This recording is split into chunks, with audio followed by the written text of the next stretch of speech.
আল ইসলাম ট্রাস্টের এই বিশাল বড় একটি আয়োজন কে আমরা অবশ্যই সাধুবাদ জানাই। আপনারা জানেন দীর্ঘ 17টি বছর ফ্যাসিস্ট সরকার আমাদেরকে কোনো মাহফিলে অংশগ্রহণ করতে দেয়নি। ঠিক তেমন ভাবে আমরা তাদের কথার বাইরে গিয়ে কোনো মাহফিল করতে পারিনি। তারা আমাদেরকে প্রচন্ড নির্যাতন করেছে। এই বাংলার মানুষ, ছাত্র জনতা, আলেম ওলামা যারা ছিল সকলেই মিলে সাধারণ মানুষ আমরা একটি 24 আন্দোলন শুরু করেছি। যে আন্দোলনের মাধ্যমে আমরা ফ্যাসিস্ট সরকার শেখ হাসিনাকে এই বাংলার মাটি থেকে চিরতরে বিদায় করতে সক্ষম হয়েছি। ভাইরা আমার, আপনাদের উদ্দেশ্যে বলতে চাই, আর কখনো এই বাংলার মাটিতে কোন ফ্যাসিবাদীর জায়গা হবে না। এই বাংলাদেশের প্রত্যেকটি আমজনতা, সাধারণ মানুষ, প্রত্যেকটি শিক্ষার্থী এইটার জবাব দিবে।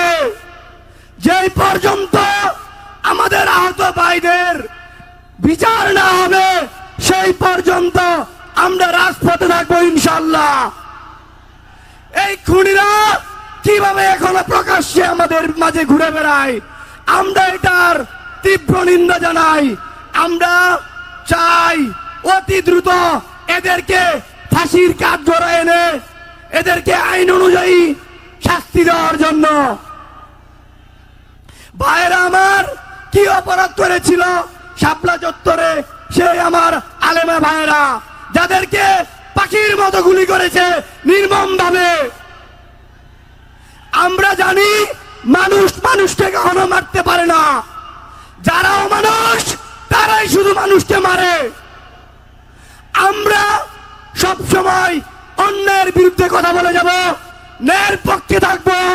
আমরা আজকে এখানে প্রতিজ্ঞাবদ্ধ হব, যেখানে অন্যায় থাকবে সেখানে আমরা রুখে দিব। প্রস্তুত আছেন সবাই? ভাইরা আমার এই বক্তব্য আমি দীর্ঘায়িত করব না। সকলকে ধন্যবাদ জানাই এত বড় একটি আয়োজন করার জন্য। তো ভালো থাকবেন সবাই। মহান আল্লাহ তাআলার কাছে সুস্থতা কামনা করি সকলের। আসসালামু আলাইকুম।